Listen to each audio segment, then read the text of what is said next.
Welcome to Totally Peck Sports. This is the fourth and goal. I'm with our guests, Zach, Cody. That's funny how I said that. And Brandon. Yeah, we have a lot to get to tomorrow with the Thanksgiving games. But yeah, first, probably the biggest game, or yeah, I would say the biggest game, Bears Lions. Um, you know, we've had usually the Lions games aren't as interesting, but now obviously like this year, um, coming off of last year, like this is gonna be a fun one. I don't think it's gonna be a blowout because I think the Bears could keep up with the Lions, but what do you think, Cody? Well, I mean, they kind of turned a lot of heads last week with near win, we'll call it that, over the Vikings. But, you got to score points to roll with the Lions and the Bears. They haven't been averaging a ton of points per game all season long. So, if they got clicking last week and Adunze and DJ Moore and Keenan Allen had a big game too. So if those guys can all stay on track and the groin for DeAndre Swift isn't a big factor. They have that potential, but man, the Lions just absolutely shut them down last week on defense. So it's I'm not looking for it to be a very close game. But I'm not. Uh, Yeah. Brandon, what do you think about the second game with the Giants at Cowboys? I think Tommy DeVito was questionable with arm soreness, and he's not flying with the team and hasn't practiced. So, yeah, I think the Cowboys could finally make a statement at home. I think they're like 0-5 or 0-4 at home Yes. this year. So, Yeah, they're 0-5 at home. The thing is with the Dallas, that game is probably going to be the if you Bears Lions is the probably the main course. So normally you would think Dallas yeah. games are always the main course every year. This is probably going to be probably the most lackluster game of the day, and I hate to say that because every year we get Dallas on Thanksgiving, and it's always fun to watch them. Even though I hate Dallas with every fiber of my being, it's always fun to watch them. So this year for me as an Eagles fan, I'm glad that both teams suck, and also for me, I think Dallas is going to run away with this one. Drew Lock, I have him as my fade. I just wrote a DFS quarterback before hopping on here for the full Thanksgiving slate. And I think Drew Lock is not going to be on a short week. It's going to be tough for him to go up against Micah and returning Deron Bland. They might get Diggs back as well. So the secondary for Dallas is looking a lot better than what it was a few weeks ago. And I just don't see Drew Lock making that much of an impact on this game. So I have Dallas winning by 2 scores. I think it's going to be at least a 10-point victory. I like that. Smart. Yeah. Zach, with the Dolphins at Packers, this is basically a must-win game for, I guess, both the Bears and Dolphins. It's basically a must-win for any sort of chance at the playoffs. But it's going to be cold in Green Bay. I think the Dolphins in general with Mike McDaniel, they're still looking for their. I think they're 0-5 or 1-5 or something like that when it's like under 30 degrees or something. Yep. But I think the Tua has looked better coming off of his concussion. Like the offense is operating like kind of differently from years past, where they have all the deep plays to Jalen Waddle, Tyreek Hill, but it's kind of more like Tua managing the game a little bit more. They're using A-Chan a lot. Jordan Love kind of has been more turnover prone than late. But Josh Jacobs, they carried that victory against the Niners. What are your thoughts on that game? You're right about it being a must-win game for the Dolphins, but the Dolphins have been consistently inconsistent this year. I genuinely don't know what Dolphins team is going to show up at what week, because this team on paper looks like it should be able to contend with anybody, even hampered, and they simply can't sometimes. And so I have a lot more trust in the Packers to get it done than I do the Dolphins, even though the Dolphins I feel have more to play for in this specific game. And I'm sorry, Justin, my sister's boyfriend's going to be very upset that I'm saying that, but I can't put my faith in this specific Dolphins team this year. I just can't. Mm-hmm. Yeah, Cody, what are your thoughts on Giants, Cowboys, Dolphins, Packers? Yeah, I'll start with Dolphins Packers. One thing that is sort of standing out to me about this Miami team is something happened last week that hasn't happened all season, and they finally got Jalen Waddle going. So Jalen Waddle is a tremendous talent at wide receiver, and this offense, with or without Tua, has looked a little bit off all season, and I believe that Waddle is the linchpin to this passing game. So if Waddle's doing his thing underneath and intermediate, and he's taken a little bit of time the Dolphins passing game, the tight end's been playing strong, and a little bit of the defense is tremendously talented. They shut down wide receivers as good as any team in the league. And these Packers wide receivers are a little banged up, right? We don't know if Jaden Reed's going to play because he's banged up a little bit. Dontavian Wicks has been the definition of inconsistency for that Packers wide receiver group. Christian Watson, he's always dropping passes, at least one or two a game. So if this Miami team can go in there and they can play a cold weather game, which is a huge if, but they have their offense finally dialed in, and we're rolling into week 13. And if their defense can play lights out against the Packers receivers, Josh Jacobs had a big, busy game last week. He had a lot of Josh Jacobs. If he's not full strength, I can see this being my with one. Yeah, I think Dobbs is already ruled out. So it is going to probably come down to some of the Packers' other weapons, that have to step up. Zach, what do you think about the other games, the Giants, Cowboys, and Bears, Lions? Yeah, I mean, have Personal we grudge heard against yet the who we're Giants. getting to start? DeVito's banged up a little bit, so is it the Drew Lock show? Do we know? It's going to be. I think it's most likely going to be Drew Lock. That's what I've been. That was what I was reading. Yeah, I mean, Drew Lock, he's got a little bit of that big game blood running through his veins. There was a game last year when he was quarterback in Seattle, and I think they beat the 49ers in a game that they had no business winning. Don't start me on Drew Lock in Seattle with that Eagles game last year. Don't start me on that. No. Was that the one? Sorry, I don't remember who their opponent was. I'm not throwing shade at your boys. I just don't remember who it was. But anyway, if Drew Lock can get something going in that game, and the Giants offense, it just needs a spark. It just needs something. We were hoping that Danny DeVito could do it last week, and it just didn't happen, And so I don't know. I mean, Andrew, you got to go see the Giants in the flesh last week, and it sounds like you left early, so it must not have been too terrible. Oh, no, it was bad.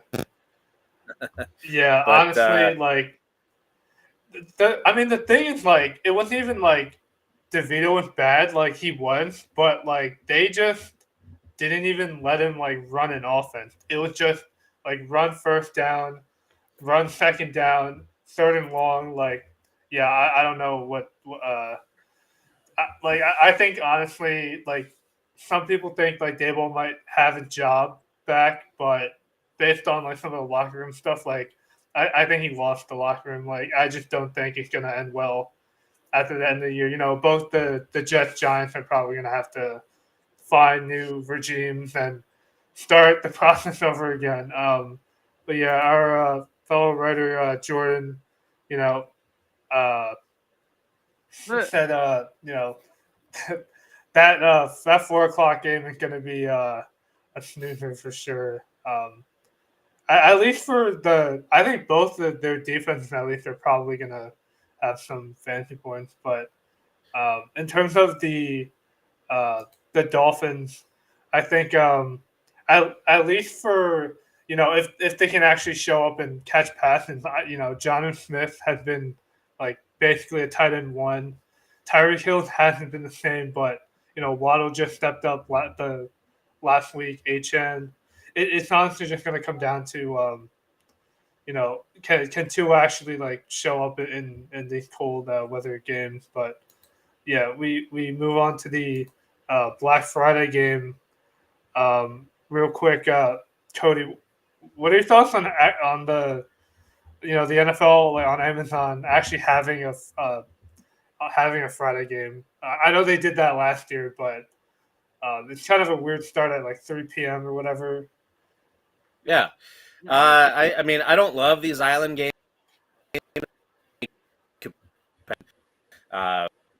Consumers are certain streaming services.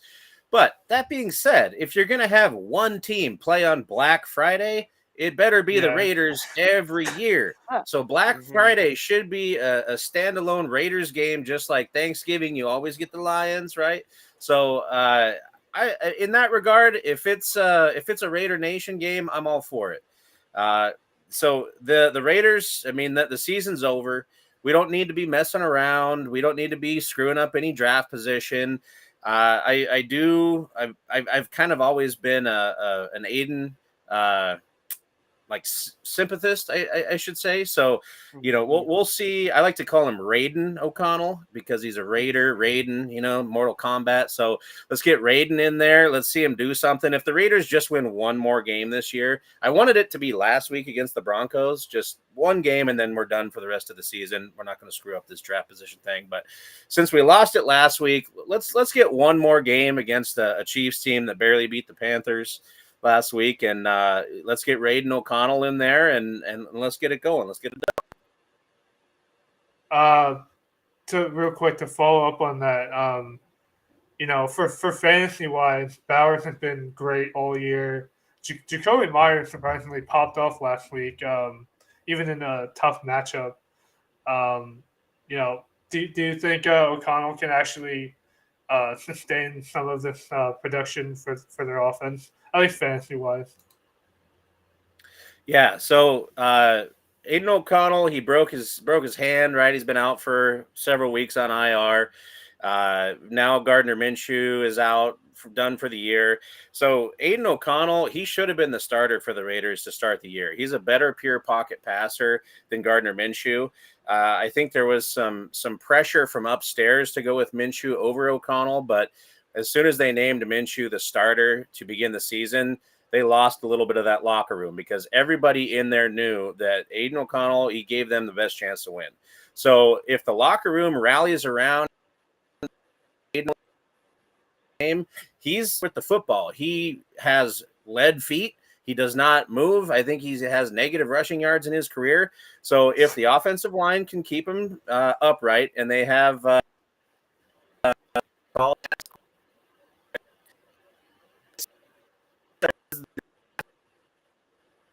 quarterback, Chiefs lost one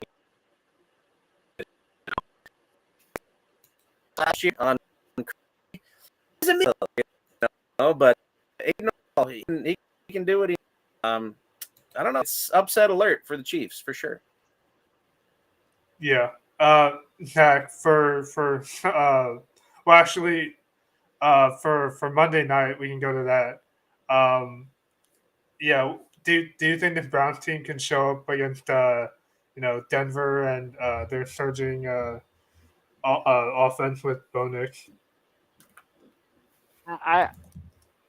I genuinely don't know. Earlier in the season, I definitely would have said yes.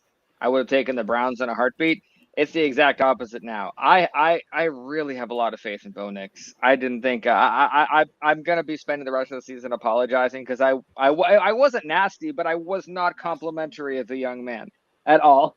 And the Browns, I think they're going to have a bit of a hangover from the way they reacted to that Steelers game. Don't get me wrong, they beat us and they beat us deservedly, but that did only make them 3-8, and I might get my stepdad to be upset about this, but yeah, no, this Browns team, I think, hit their peak against the Steelers and are now going to kind of just go through the rest of the season and see what they can do. The Broncos, I would be very surprised if it was anything but Broncos in this. Brandon, this is gonna be a key game for Sunday night Niners at Bills. If I think Brock Purdy was limited this week, so he's probably gonna play. Obviously, this is like a must win for them. We kind of talked about it yesterday. What are your thoughts on this game? I expect a Buffalo win, even with either Brandon Allen or Brock Purdy. Either or. I don't think San Francisco this year is the team that we thought they were before the season. Either way, I think if Brock Purdy plays, great. That's their best chance of winning the game. But still, I don't think the San Francisco defense has enough talent, even if, especially if Nick Bosa doesn't play, to stop Josh Allen and this Buffalo Bills offense. Mm-hmm. Yeah. Going on to the other games to watch, Brandon, you can kind of allude to this. I think Devonta Smith missed another practice today. He did. You know, He did. He missed another yeah. practice. I guess if he can't go, talk about some of the other options that would probably have to step up for the Eagles. Dallas Goedert definitely be a more tight end centric game. Probably AJ Brown. Obviously, is AJ Brown. Now, does that mean probably Marlon will travel more with AJ if Devontae doesn't play? Probably. So that means a Jahad Dotson, Johnny Wilson, few catches here and there, and then I expect the Eagles to use Barkley as much as they can if Devontae doesn't play. Yeah. I guess in terms of like I still think the Eagles probably have a good shot at winning, but I guess they do usually play better at home. I don't know. Like there could be a thing where like just because like the last like 2-3 weeks like their defense actually has kind of like shown up a little bit. Like I it won't be like to the Buffalo Bills extent where they just that game was like over like at half. Like that wasn't the whole Bills offense around Josh Allen just like no showed that game. So I'm not saying that, but like it should be like a close back and forth. But yeah, I guess right now I would give the edge to the Eagles. Cody, in terms of the other games to watch, we have the inconsistent Cardinals going at the Vikings, who just signed Daniel Jones, which is interesting. And what are your thoughts on the Cardinals and the Vikings, also the NFC West in general? Yeah, I mean, it was a pretty big letdown for the Cardinals to look that bad coming out of a bye week up there in Seattle. It was just Kyler couldn't get going. They kind of shut James Conner down.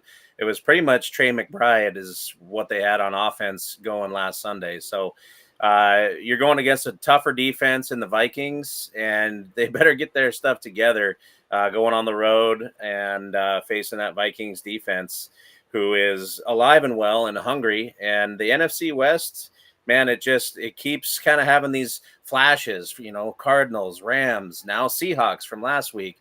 You just don't know who it's going to be. The Niners, man, they need to get healthy, but they just have looked really, really poor the past several outings. And I think that their window is all but closed right now. So you're looking for the Seahawks or the Cardinals to come out of this division. But the Cardinals, man, if they don't eke out a win on the road against the Vikings, they're going to have to win out, basically, if they want a shot at taking the division.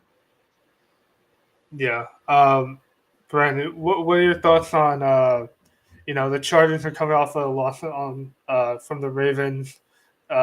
traveling to Atlanta, who were on their bye last week. I guess in terms of the NFC South, I still would definitely lean towards the Bucks, but if Atlanta can show something, because the game before they kind of no showed against Denver, so they kind of need a bounce back win this week.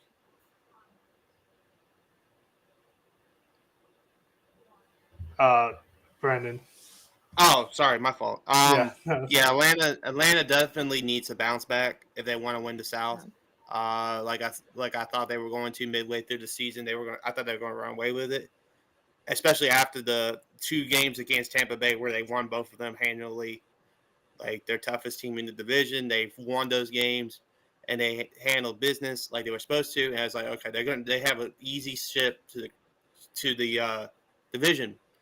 But since those 2 games, they've looked like the Falcons of old. They've looked mediocre at best, and then that Denver game before their bye week in at home, it was not. I was it. I think it was at home. They struggled, so it's not a good look for them right now. They need this win against a surging Chargers team that is coming Isn't off the J.K. loss. Dobbins out though? He J.K. might be. Dobbins with an MCL yeah, sprain, right? He might be yeah. out. Yeah. So He's out. That's bad for the Chargers. yeah, it is.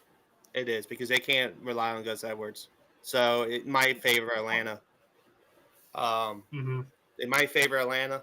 That definitely favors Atlanta in that case, even though their run defense hasn't been the best all year either. So it's an interesting situation to see what Atlanta comes out of the bye week, what the mentality will be for this Falcons team. Do they get Pitts the ball more? Do they try to get Bijan more involved?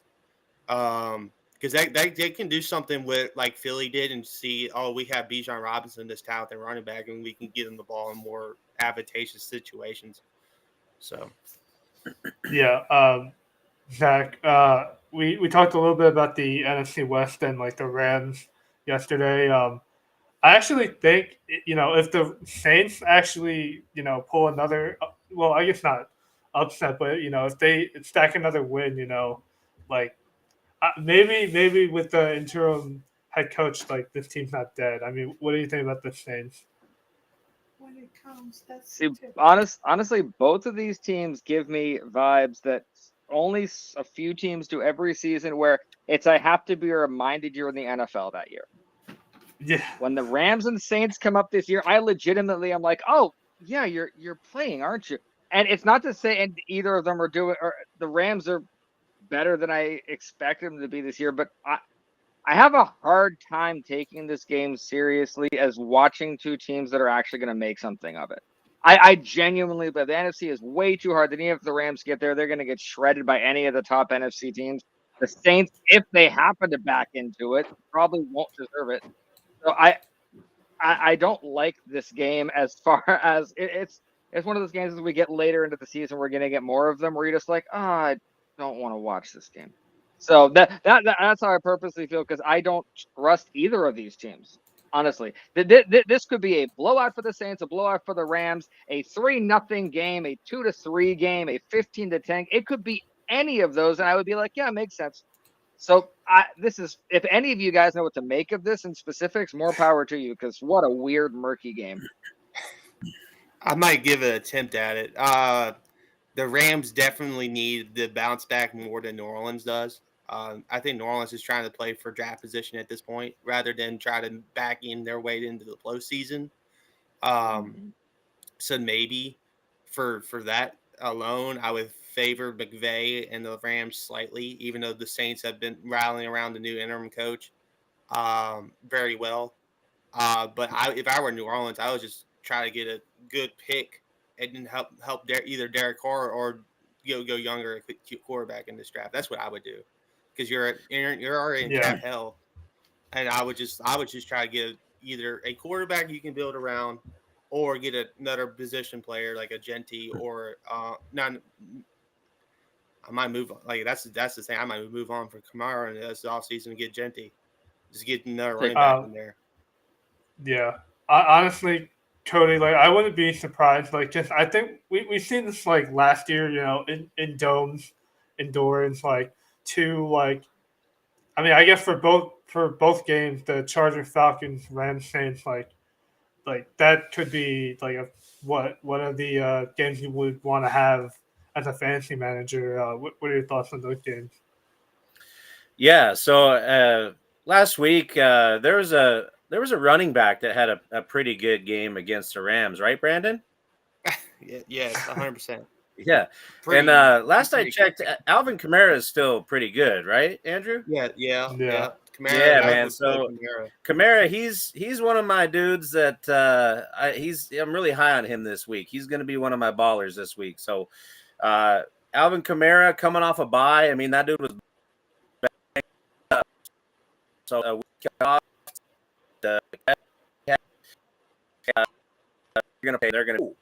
Oh, the trap game was working pretty good. Okay, like let's start running off tackle a little bit with Alvin Kamara. So I'm looking for Kamara to have a good game for fantasy implications. And that Saints secondary, man, they're a little depleted, and they lost Marshawn Lattimore as well. So these Rams, they're going to be aggressive, I think, in the passing game, and it's going to be another big game for Puka and Kupp. And I don't know. I could see this one being pretty fun for daily slate and Oh yeah. fantasy as well. I mean, Matt Stafford, he can have a couple games every season where he'll throw a 30 burger on you. So why not this week?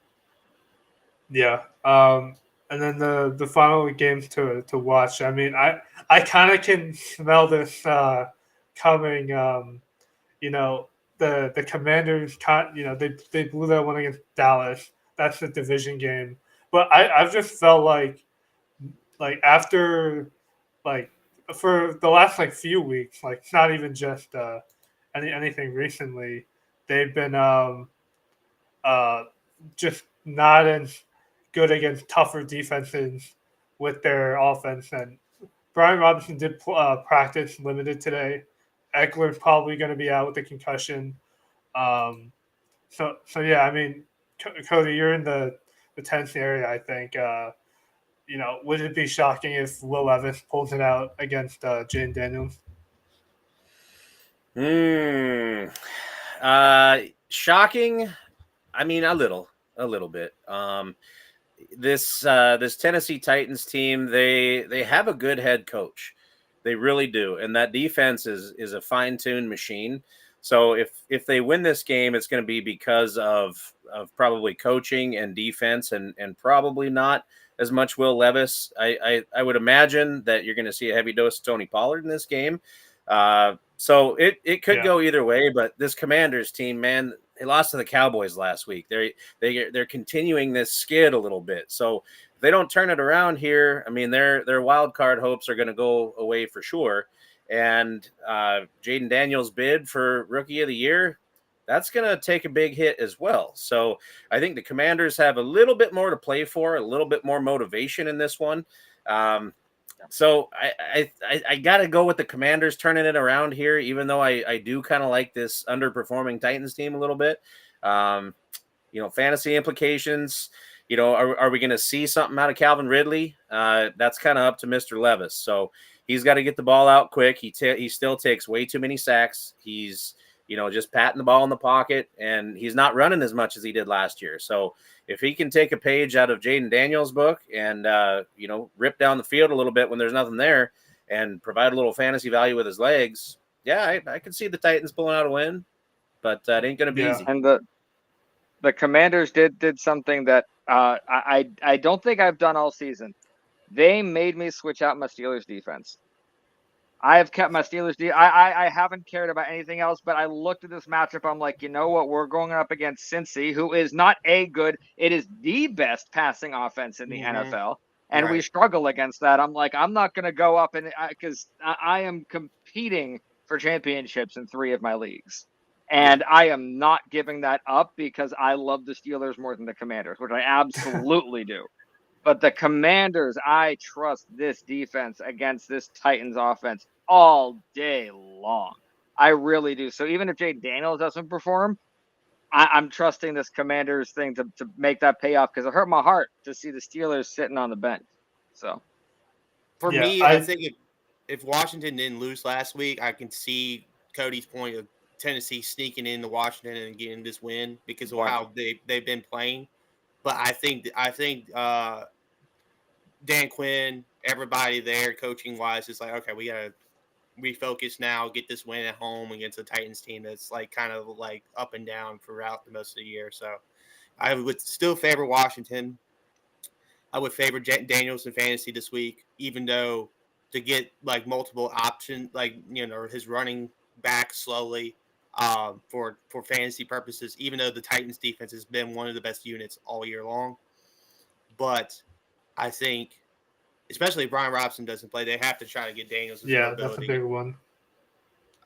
Yeah. So they'll have to try to get his mobility involved as much as they can, especially against Jeffrey Simmons. All that front for Tennessee and the linebackers for Tennessee are really good too. So it is an interesting spot for this young Washington team to see if they can bounce back. I think they will, but it is kind of dicey because if they don't bounce back, they still got tough games coming up against Philly in a few weeks. They can probably handle the Cowboys again, but that's the only bad thing about that is this time's in Jerry World. So we'll see what happens with that. But yeah, and like last week when the Titans beat up on the Texans, that was kind of their Super Bowl. It was kind of their division matchup, and they went down there for that rivalry and came out with a win. And what shocked me the most is they all but shut down Joe Mixon. I mean, Joe Mixon this year, just watching him run in some of these games, he's like been reminding me a little bit of Adrian Peterson, the way he runs and how big of a human being he is. And for that Titans D to kind of shut him down like that was kind of like a little bit like, huh. And then now with these banged up Washington Commanders running backs, Eckler's in the protocol. He ain't going to play. Robinson Jr., he might play, but if he is, he's banged up. So it's Jeremy McNichols and we'll see who else, whoever gets elevated and all that. But that kind of provides an interesting layer of they're going to force Jaden Daniels to beat him with his arm. So I like the receiving core better for Washington.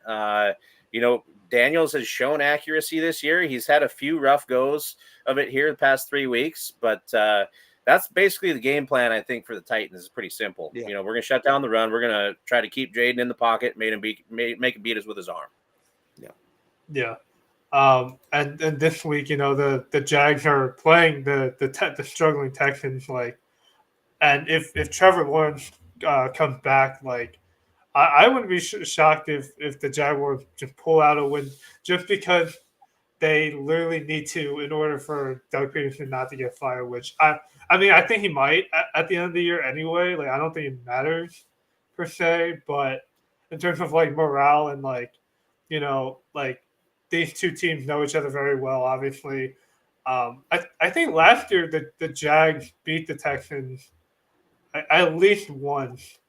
But yeah, just wacky games always go on for the NFC South. But yeah, the other divisional game is the Bucks Panthers. I only put that down just because, I know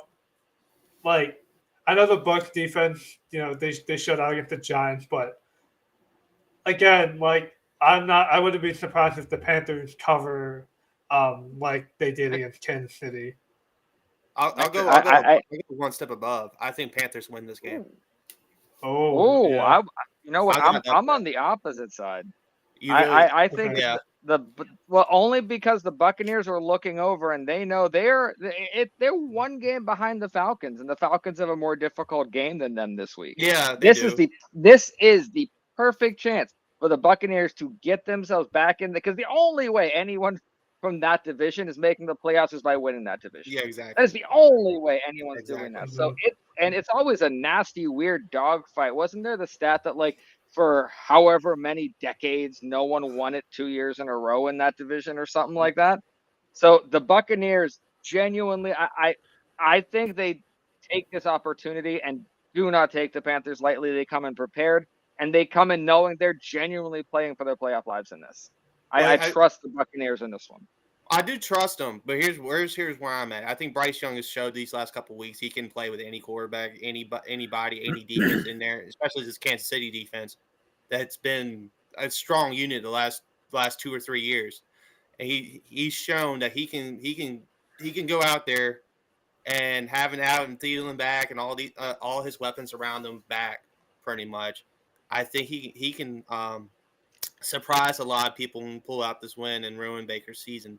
Now, I like I said, I love the Panthers this week, but I would not be shocked if Tampa Bay goes in there and blows them out. I would not be shocked by that. Yeah. But at the same time, I like the optimism of what Dave Canales has done with, and also that's a motivating factor too. Dave Canales is facing his former team, first time, or one of the first times. So Yeah, I'm kind of with you there, on the coaching thing. I think the Buccaneers are a little bit more well coached than the Panthers. There's just a little bit more experience there. But have you guys seen The Wolf of Wall Street? Right, Matthew McConaughey's character, and he's sitting at the lunch table with whatever his name is. Leonardo DiCaprio, right? And so, like, that's kind of how I think Baker Mayfield is this week. He's kind of sitting there, he's doing the and he's gonna put the boys on his back, man. So I'm a bit of a Baker truther here. I think he's just got too much of that moxie. He's got his big target back in Mike Evans, and that running game, man. Bucky Irving's for real, dude. Like that guy can shoot it. And Rashad White with that pick. So I'm all on the Buccaneers here, even though I loved what the Panthers did to the Chiefs last week. That warmed my heart. Yeah, I know I gotta stand on a limb when I say that, but I like what this Panthers team's been doing these last few weeks.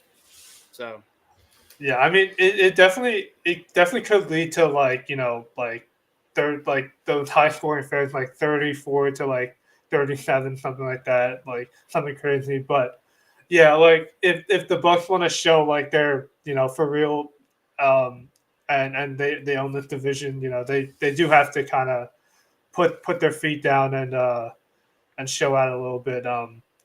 For fantasy wise this week, for quarterbacks, who are your guys in terms of like matchups, Cody? Yeah, I mean, week 13, right, there's no teams on bye. And then we got another 6 teams on bye to end the regular fantasy season. Yeah. So this week, and so to start ups if you've been dealing with any sort of issues, you gotta like Anthony Richardson going into New England. He had a down week last week against the Lions, but man, that Lions defense is really, really good. And that Lions defensive coordinator is really good at exploiting young quarterbacks. So Anthony Richardson, he played 5 games last year, 4.5. He's still a rookie. He still has not played a full season of football. So Anthony Richardson is a rookie quarterback.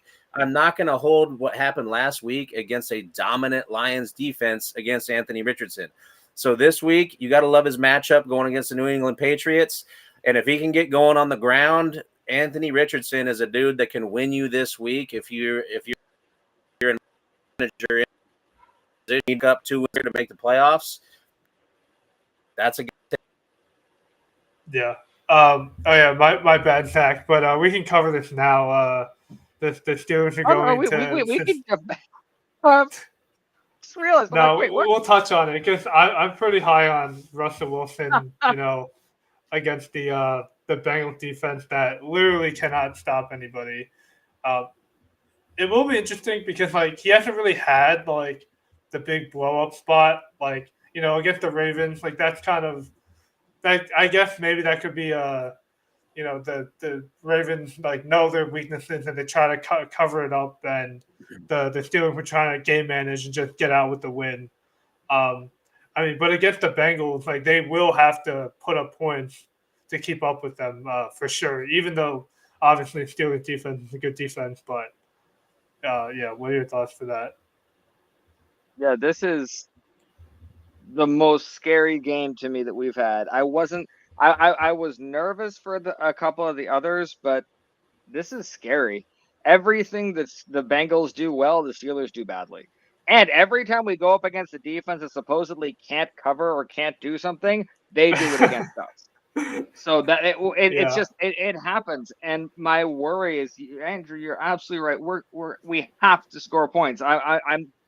I wish I could say that we would win this game 13-10, but that would be an otherworldly defensive performance. We're gonna have to score points, and this offense likes to ease into games.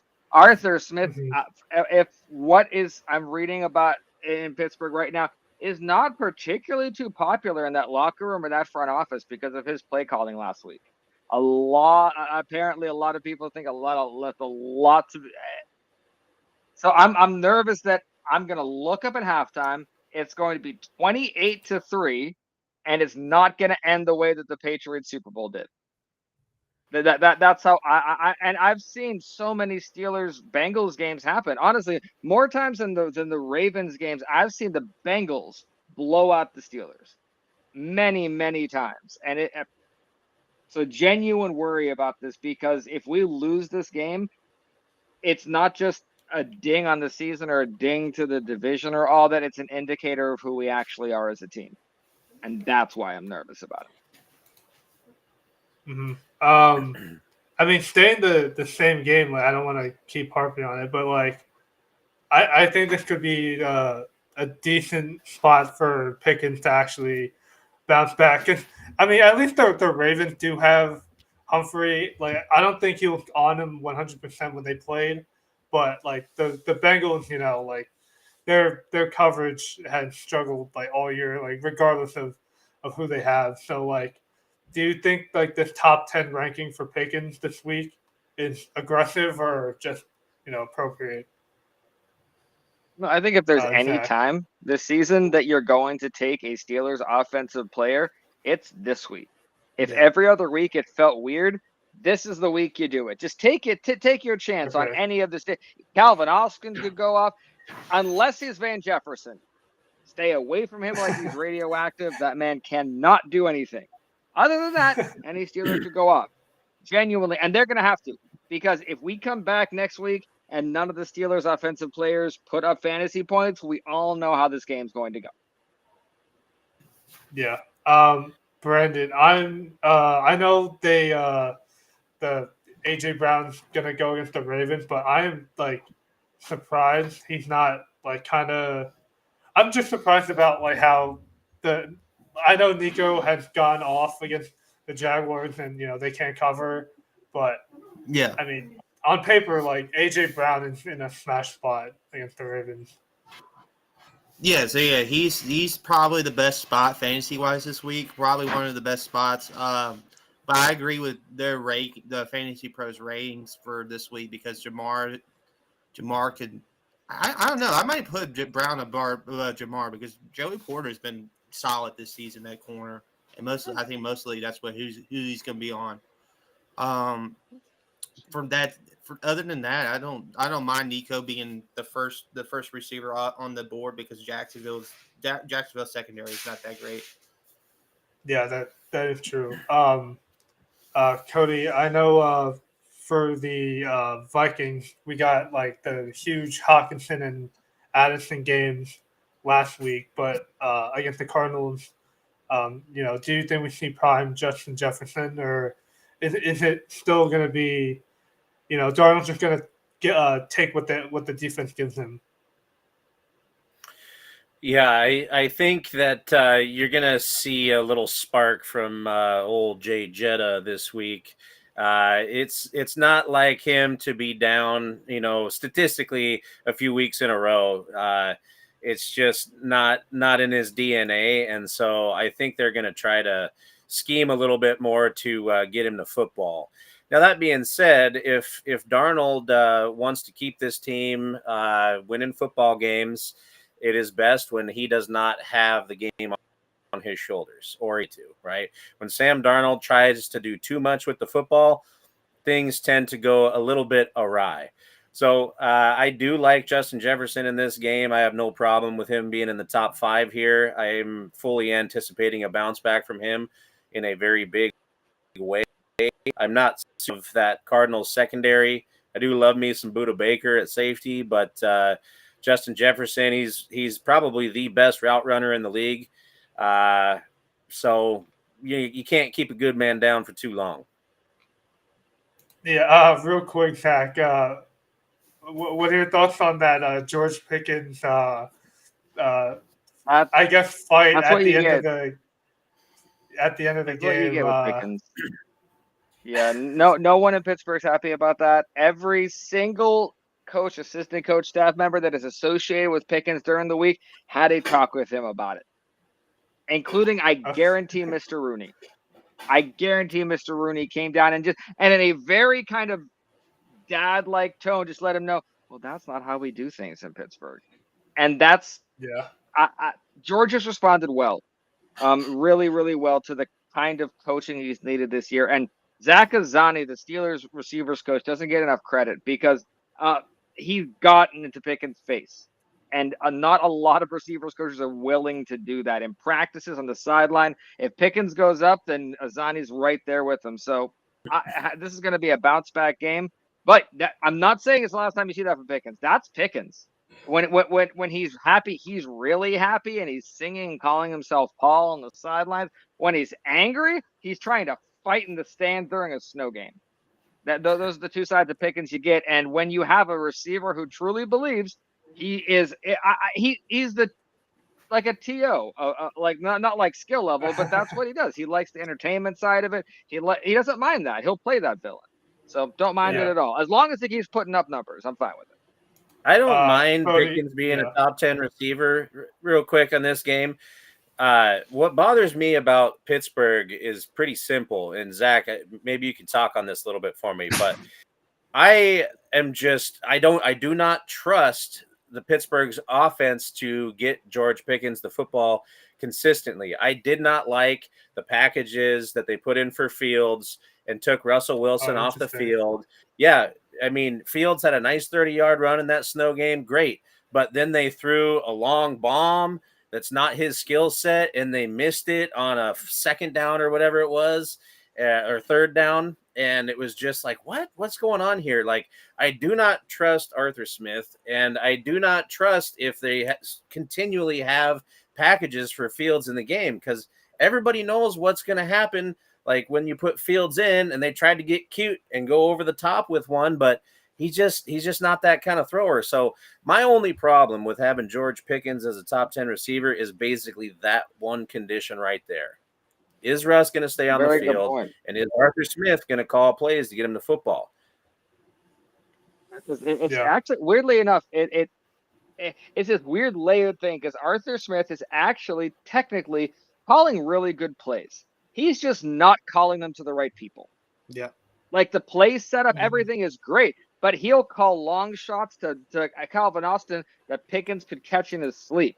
He'll do tosses to Najee Harris, who was an old style up the middle bruising back, and we have Jaylen Warren. He'll do a fade to Cordell Patterson. So the play calls are right.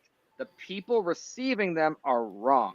So there's a disconnect happening, and I don't know if it's because Mike Tomlin is notoriously bad at delegating literally anything on his football team, and he likes to have his hands in every cookie jar, and this might be the indicator where he's like, well, you can call what you want, but I'd like to have – I don't know where it's going, but there's a disconnect somewhere. You are absolutely right. So it's always a risk that we might just suddenly decide that every throw is going to go to Mike Williams and Van Jefferson.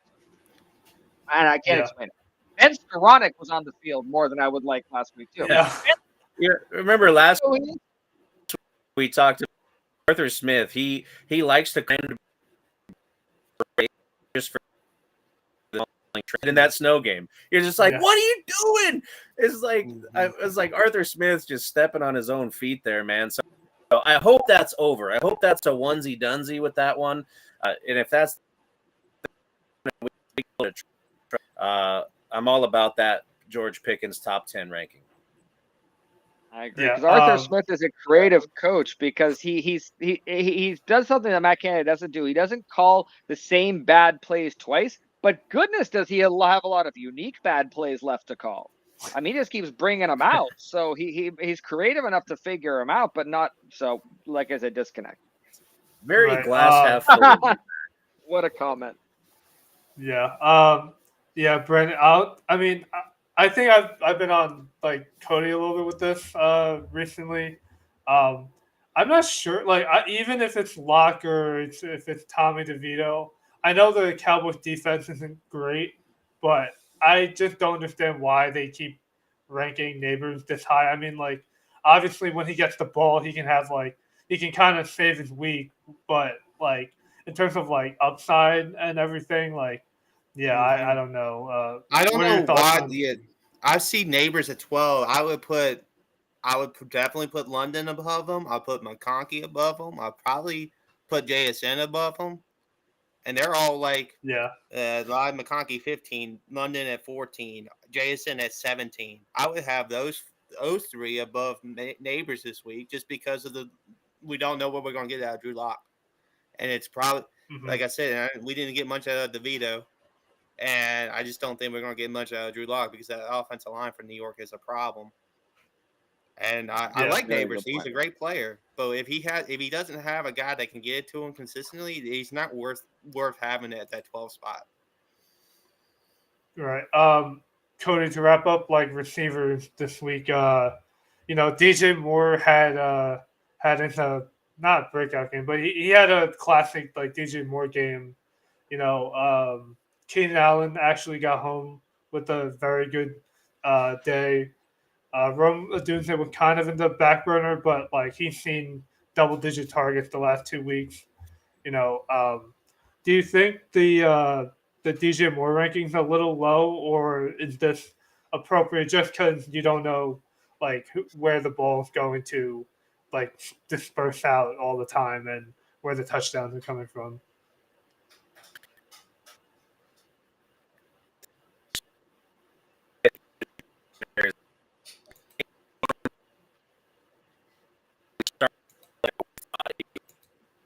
Now,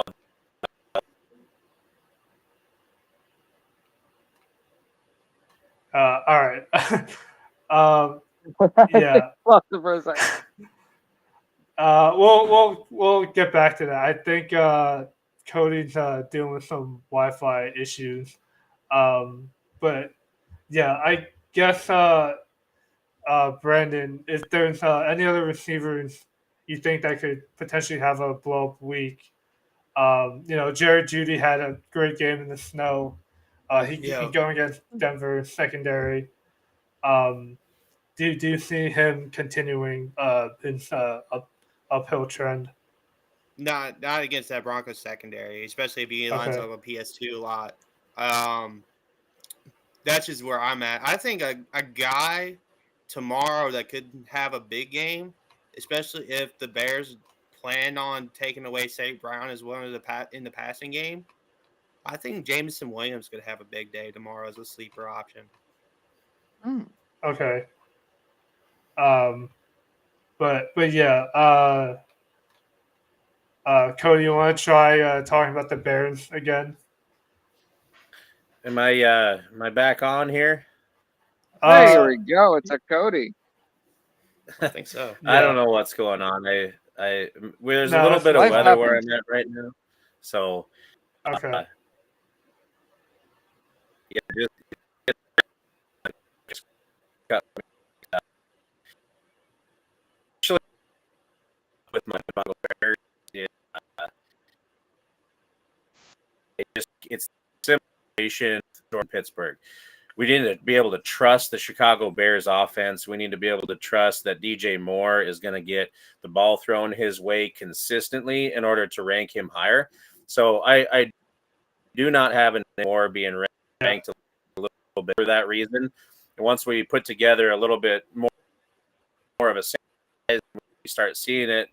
Targets are there and things of that nature are there, and he's becoming playmaking routinely, then I think we can see his ranking climb up pretty significantly. Yeah. Yeah, I agree. I think like off on my bench, so that it kind of cost me. But in terms of like, how safe of a projection he's pretty.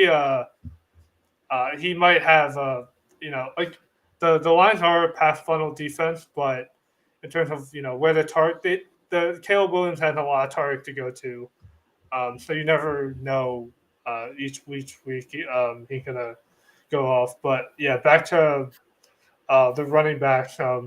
If David Montgomery is limited at all against the Bears, I think Jahmyr Gibbs is in a smash spot. What do you think about the running backs, Brandon? For me, I think Gibbs is the number one option this week. Especially if Oh wow, Montgomery okay. isn't. I think him and Mixon are the two this week. Um, I would always start Barkley if I have Barkley. But Gibbs, I think Mhm. especially if Montgomery doesn't is limited or is not playing, I think Gibbs would they would get Gibbs a lot of opportunities against the Bears because that's what they do in Detroit. I know the Bears run defense has been okay okay to great most of the season, but the last few weeks they've been kind of lackluster. And Aaron Jones did have a decent game last week. Um, Other than that, I do like their rating of Bijan in the top 5. I think Bijan is poised to have another strong performance, especially off a bye against a Chargers team that gave up 140 to Derrick Henry. So, and then like Cody was saying earlier, Alvin Kamara is going to probably have like 140 at least against the Rams if the Rams play like they did against Philly. Yeah. I did see a report today that Brees Hall coming out of the bye is questionable with I think it was like an ankle or like a knee something. Cody, if he's actually out or if he's limited in any way, how safe of a projection do you think Braylon Allen's going to be against Seattle? I think it's pretty good. I mean, Seattle's run defense did a number on James Conner last week, held him in check Oh pretty yeah, well. yeah, So that's true. it's not going to be any sort of astronomical fantasy output, but man, Braylon Allen for me passes the eye test when you watch him run the football. So really, the only thing in his way is Brees Hall. So if Hall's down, Braylon Allen, yeah, get him in your lineups. And I could see him having a pretty high floor game, but maybe not a huge ceiling game just because of the Seahawks run defense that has kind of turned the page the last several games here. Zach, I just saw this ranking.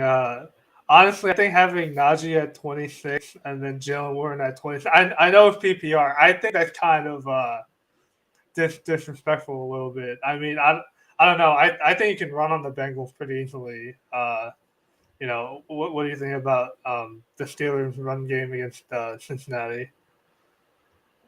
Well, the problem is you just said the magic words. The Bengals are bad at stopping their run, so we're not going to be able to run against them. So this is the perfect ranking. I mean, that is honestly how you should pick fantasy rankings. I don't understand it. Now I will say Derrick Henry's ranked too damn low.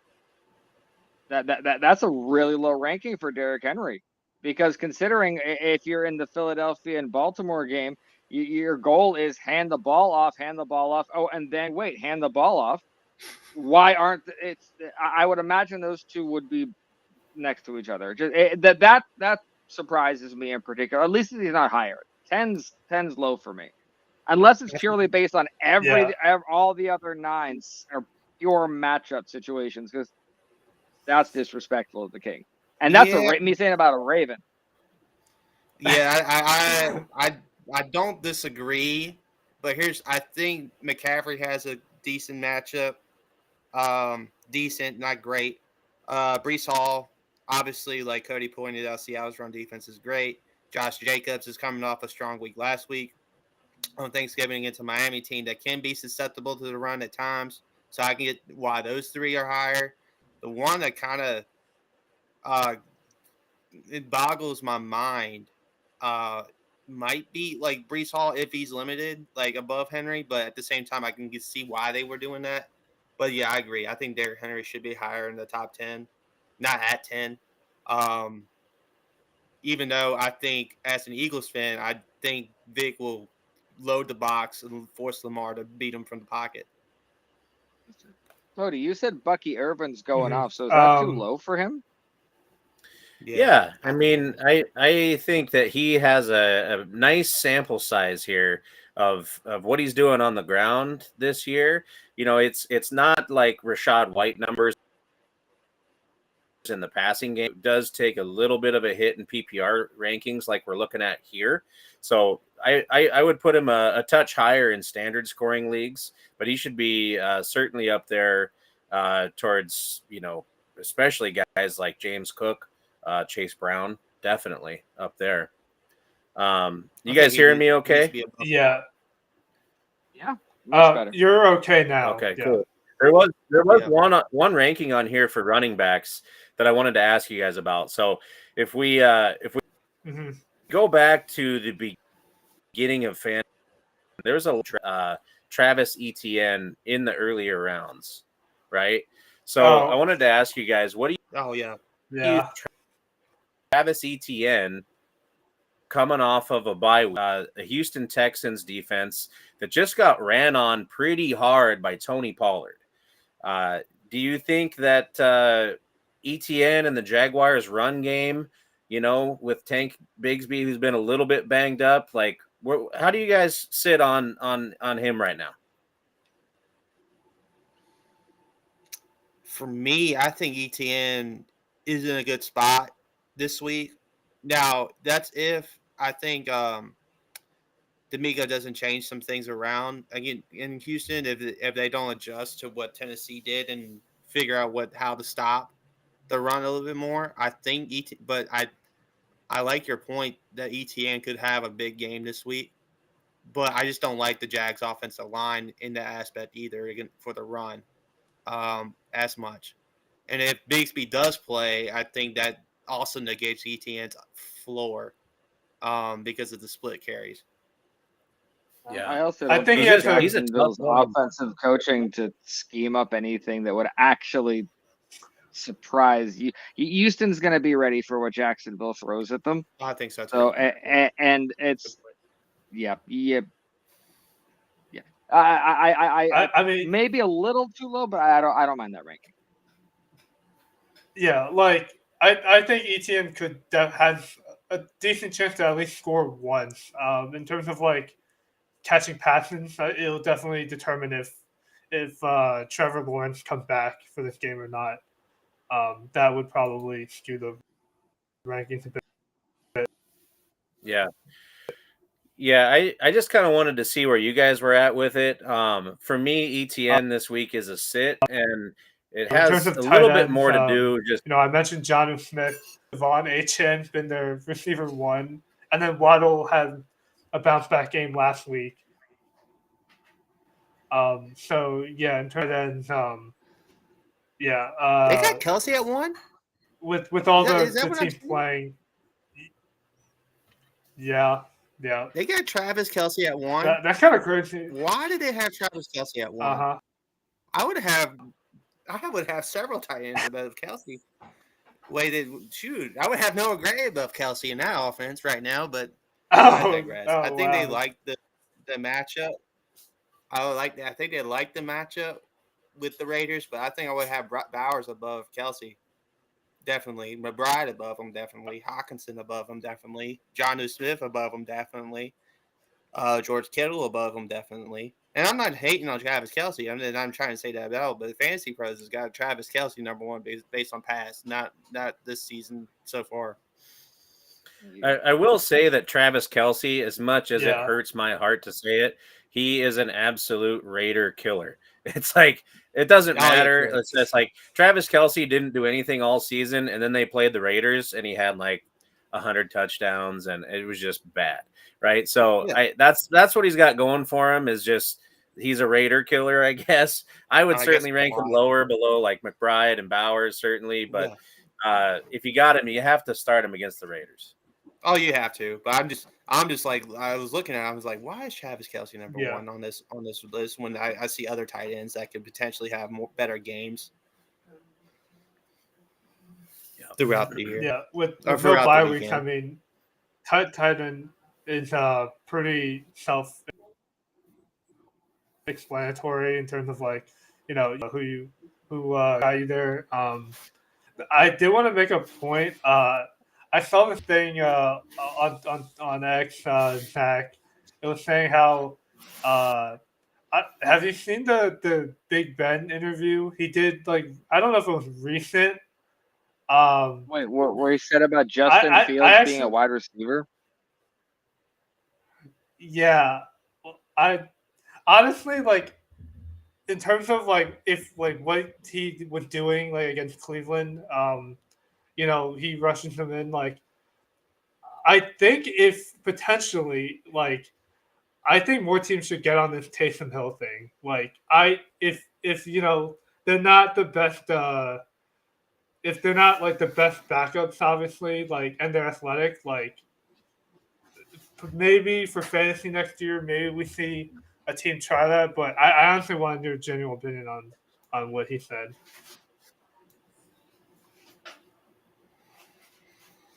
I think they finally got him involved like they used to when Sean Payton was first there. A little bit more this year, or like these last few weeks, they finally got him back to the all like using them for everything, kind of thing, running them up the Yeah. middle, a fullback dive, giving them some passes at the tight end spot, and he's coming off a 40-point game that he recently. So I agree with the 9 spot rating for him against the Rams. Mm-hmm. Yeah. Yeah, I guess just do not put Justin Fields anywhere but where you've had him. I swear, if we just manifested something, the more you say it, the more likely it's going to happen. So everyone stops saying it. Goodness, we need to let's figure out the situations we want to man now before we try to get too cute. Because every time we try to get too cute, I'll fade passes to Cordell Patterson or fake punts in outside our own territory. This is not a cute year, Steelers. Calm down, breathe. So let's not. wait, I'm Okay, just with the wondering Justin Fields what wide receiver stuff. what caused Big Ben to like even like mention that because like I think like the running wise like I agree for sure but in terms of catching It's passes it, I don't think he's ever done that.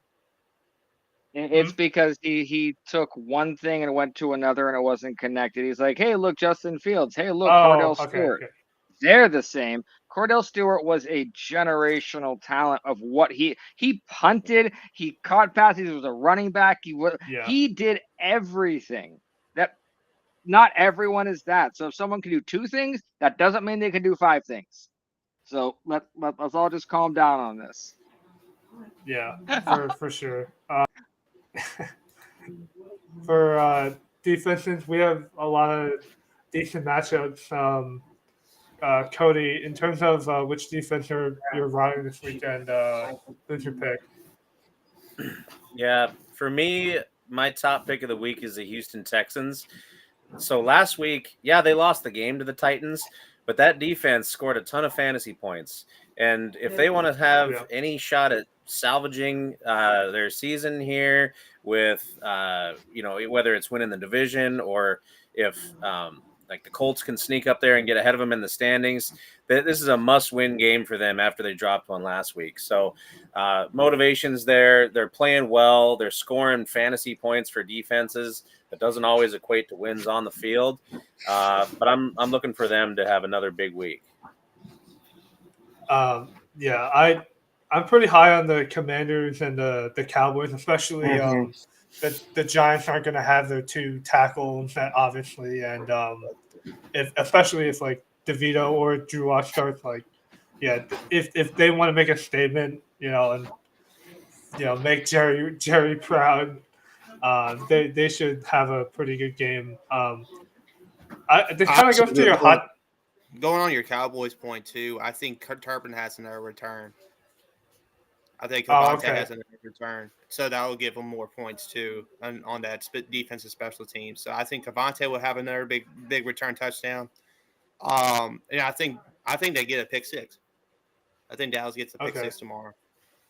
Yeah, I kind of have a hot take. This kind of goes to your point with like the Panthers upset, but I actually think based on like at least on ESPN projections, it was like the Bucks were pretty top high projected total, at least for the defense.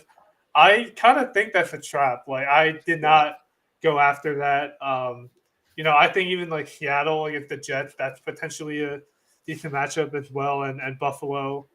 Um, but yeah, I don't know. I think with some of these, like the matchup does matter for sure, but you kind of can't take to like the whole like season compared to like I'll take like the most like maybe 3 or 4 recent games and put that to perspective.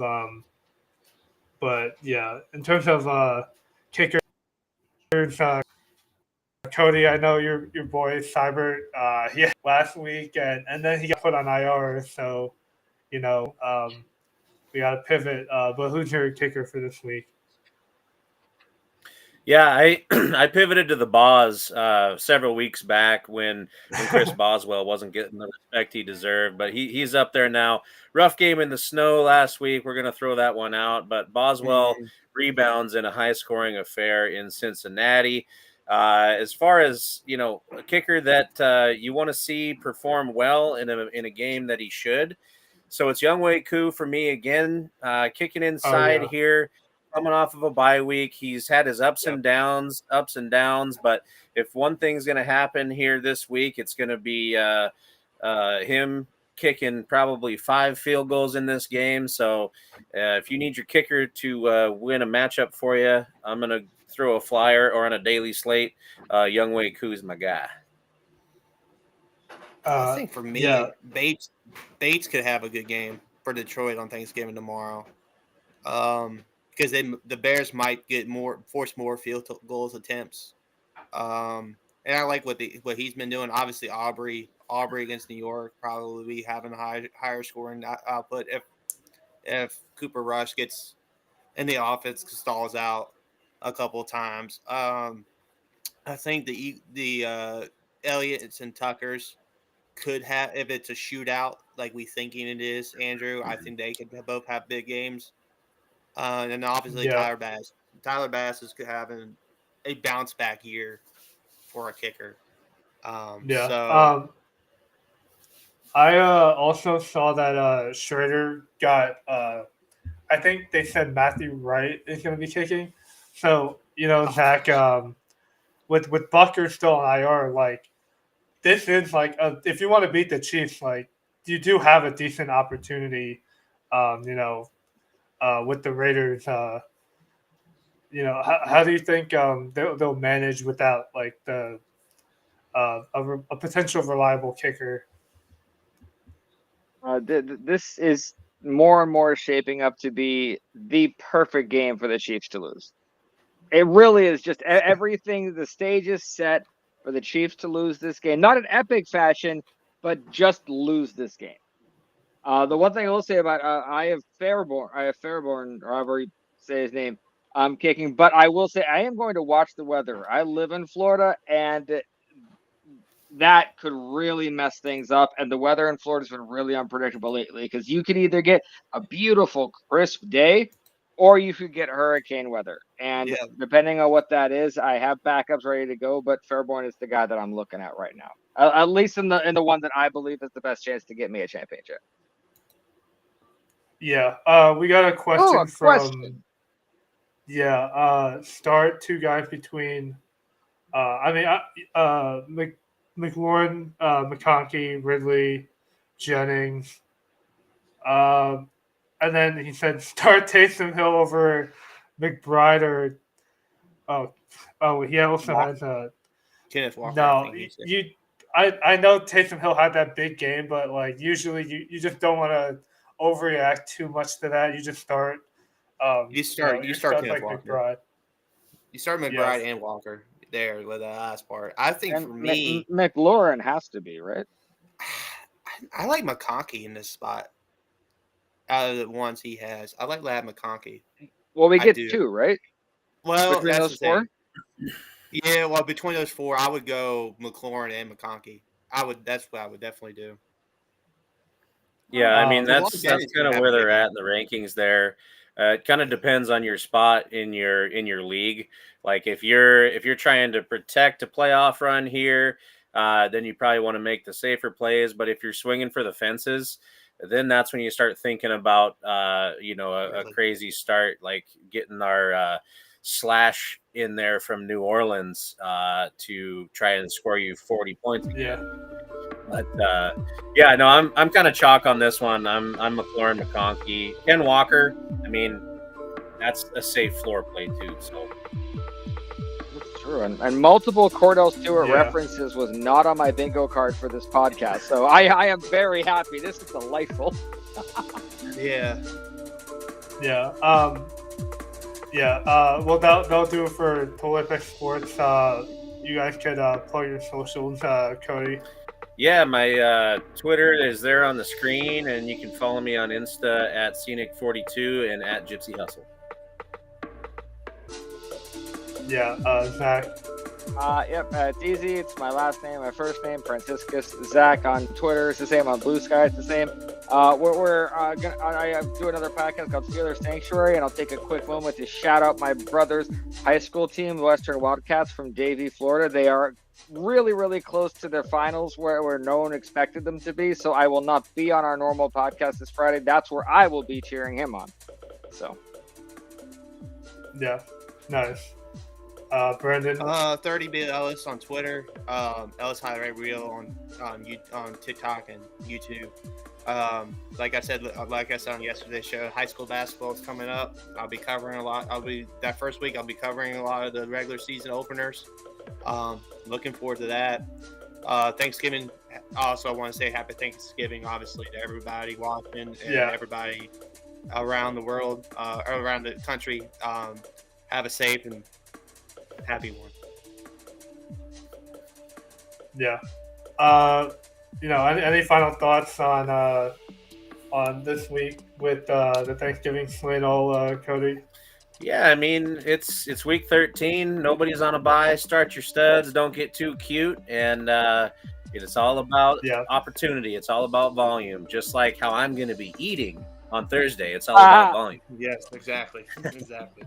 Yeah. I know me and Brandon had score predictions for the Ravens Eagles. Cody, what's your score prediction for the Chiefs Raiders? I feel like it could. I don't know. I want them to pull it off, but at the same time, like I don't think it'll be a high scoring game. That's for sure. No, it's not going to be. And if the Raiders pull it out, it's going to be ugly, and it's going to be the moment for Brock Bowers. Like, we've seen him all season long. It's been consistent, but I could see just an iconic moment happening in a Raiders win, like 23-19 on a Brock Bowers walk-off touchdown, and he starts doing this to the Arrowhead faithful, right? Yeah. And then the Raiders shut it down and lose every game. That would be crazy. Position, but yeah. Yeah, and Zach, to finish it off, how do you think your Steelers are going to do against the Bengals? Oh, goodness gracious. I'll say this could be up for change depending on how Alex Highsmith does, because he's testing out his ankle to whether he can go. If Alex Highsmith goes, I say we have a good chance of winning. We got to score more than 30 points, so I'll say 31-28. So if not, then I'd say there's a very good chance the Bengals simply outscore us, because Nick Herbig is good, but he's still inexperienced. And he's not Alex Highsmith. So big difference there. Yeah, for sure. Well, that'll do it for Prolific Sports.